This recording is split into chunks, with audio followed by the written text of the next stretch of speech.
11 people were killed and 6 more injured. It was the deadliest attack on the Jewish community in the United States. Ever heard the Pittsburgh Synagogue shooting? I'm going to tell you all about it. This is an ABC News special report. Good morning. We're coming on the air right now with breaking news. For those of you watching with young children in the room, you may want to ask them to leave right now. There has been a shooting at a synagogue in Pittsburgh, Pennsylvania. Just moments ago, police reporting there are multiple casualties with 3 officers shot. The suspect is in custody. This all happening at the Tree of Life Synagogue in the area of Wilkins and Shady Avenues in Pittsburgh's Squirrel Hill neighborhood. The Squirrel Hill neighborhood is one of the largest predominantly Jewish neighborhoods in the United States. About 26% of the city's Jewish population live in that area. The synagogue's main sanctuary has a capacity of about 1,250 people. Throughout the years, there's hate crime everywhere. You have your hate crime against the blacks, you have hate crimes against the Jewish. There was a rise in hate towards Jews between August to October in 2018. A lot of that blame can be pointed towards the 2018 midterm elections when President Trump was in the office. That was considered by many as the rallying point for far-right extremists to organize efforts to spread anti-Semitic hate over the internet. Hundreds of Jewish gravestones were vandalized in Pennsylvania and Missouri, and anti-Semitic incidents on university campuses doubled, which is horrible. You never want to see that. In August 2017, the widely publicized Unite the Rally in Charlottesville, Virginia, featured Nazi symbols, salutes, and the slogan, "Blood and Soil," which is Nazi Germany's idea of a racially defined national body, blood, united with a settlement area, soil, along with other racist and anti-Semitic rhetoric. Jews will not replace us! Jews will not replace us! Jews will not replace us! Blood and soil! Blood and soil! Blood and soil! Blood and soil! Blood and soil! Whose streets? Our streets! Whose streets? Our streets! Whose streets? Our streets! Black lives matter! Black lives matter! Black lives matter! So with all that being said, that brings us to the uneventful day that was October 27th, 2018. The New Light congregation and the Dor Hadash congregation gathered for Shabbat morning services at 9:45 a.m. A man described as a white male, bearded and heavyset, entered the building and opened fire. He was armed with a Colt AR-15 semi-automatic rifle and 3 Glock 357 semi-automatic pistols. All the weapons were used during the shooting. There would typically be around 75 people in the building on a Saturday morning. The first 2 people shot were 2 brothers, Cecil and David Rosenthal, at the main entrance. This was around 9:50 a.m. By 9:54 a.m., police began receiving multiple calls from those trapped inside about the active shooter. At 9:55 a.m., Melvin Wax, the leader of the New Light service, was hiding in a pitch black closet in the basement. He opened the door of the closet and the shooter shot him, killing him immediately. The shooter did not notice the other 3 who remained in the closet. Other members of the congregation, Gottfried and Stein, were next to be fatally shot and killed in the basement kitchen. He also killed Jerry Rabinowitz of Dor Hadash, a physician who had gone toward the sounds of gunshots to check to see if he could save anyone. Very brave, very, very brave, because not many people would do that, and him doing that costed him his own life, but very, very brave, very brave. At 9:57 a.m., the shooter left the basement and headed upstairs to the larger Tree of Life services. About 13 worshipers had gathered in the upstairs chapel. Myers helped 4 of them evacuate the chapel through a side door, but 8 remained behind. The shooter killed 7 and wounded 1. There have been reports that at some point during the attack, he shouted, "All Jews must die."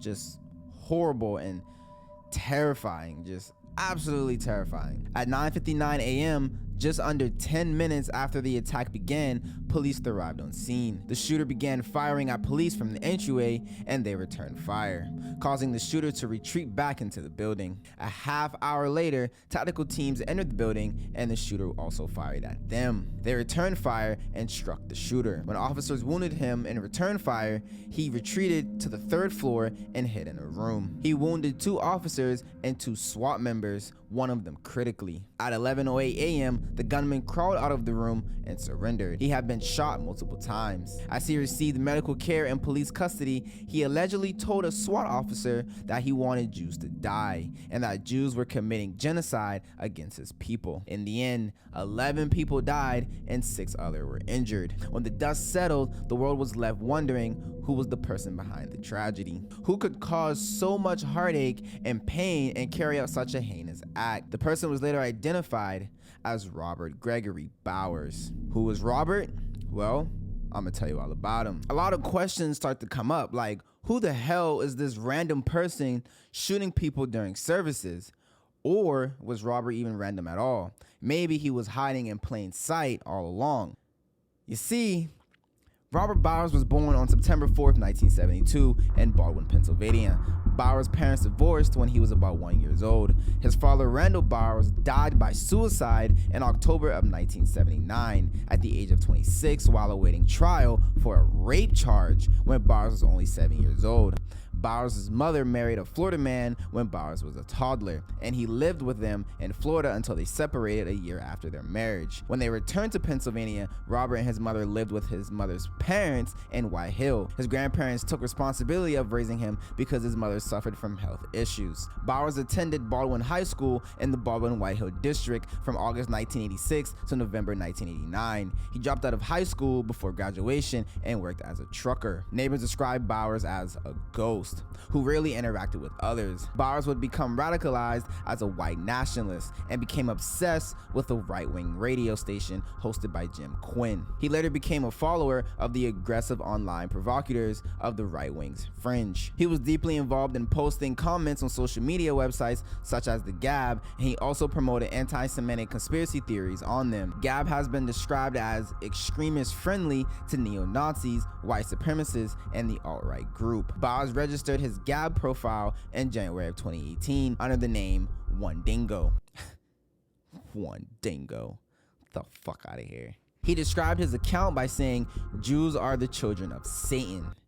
Like, what the fuck is that to even say? Like, that is crazy. That right there is already a huge red flag. Huge red flag. His cover picture was a photo with the number 1488, which is used by neo-Nazis and white supremacists to evoke David Lane's 14 words and the Nazi slogan, "Hail Hitler." Bowers' post also supported the white genocide conspiracy theory, such as the one that said, and I quote, "Daily reminder, diversity means chasing down the last white person." Just crazy shit here. He often reposted content by other similar-minded users such as Patrick Little, who expressed anti-Semitic neo-Nazi thoughts and denied the Holocaust. How the fuck do you deny the Holocaust? Like, okay, I'm not gonna try to get too deep into conspiracy theories, but one conspiracy theory that I cannot get into is the one that denies the Holocaust. How the fuck are you gonna sit here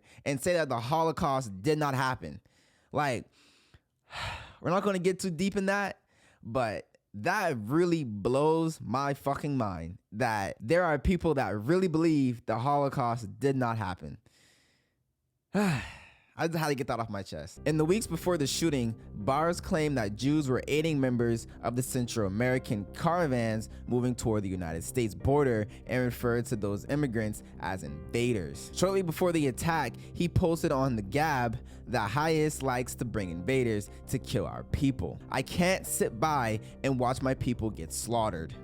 Screw your optics, I'm going in. And that was the last post before he went in to commit the horrific mass shooting that he went on to commit that morning. Bowers was charged by the U.S. Department of Justice with 29 federal crimes. Bowers appeared in federal court in Pittsburgh on October 29th, 2018. Bowers was held without bond pending trial. 2 days later, Bowers was indicted on 44 counts by a federal grand jury. The charges carry a maximum penalty of death or 535 years in federal prison. The counts included hate crimes, 11 counts of obstruction of exercise of religious belief resulting in death, 11 counts of use of a firearm to commit murder during a crime of violence, 4 counts of obstruction of exercise of religious belief resulting in bodily injury to a public safety officer, and 3 counts of use of discharge of a firearm during a crime of violence. Holy